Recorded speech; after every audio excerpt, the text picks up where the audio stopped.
او رفت ز ما ولی خیالش نرود، ارزندگی و جاه و جلالش نرود.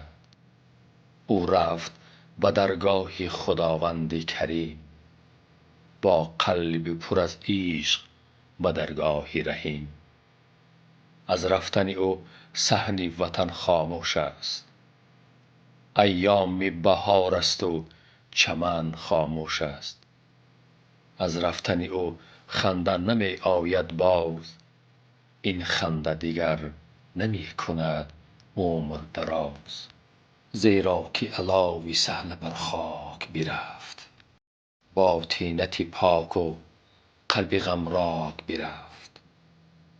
بی هستی او سخن ندارد معنا، بی منزلتش صحنه نباشد زیبا.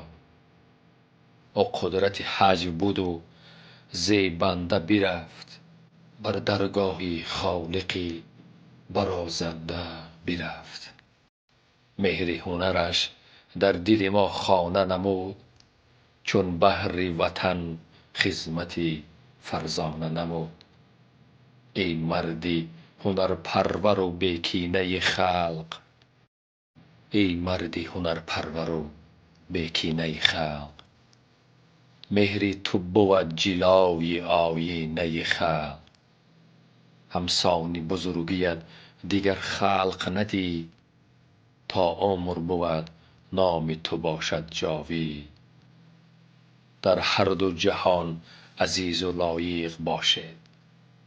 در جنت پر ضیای خالق باشید.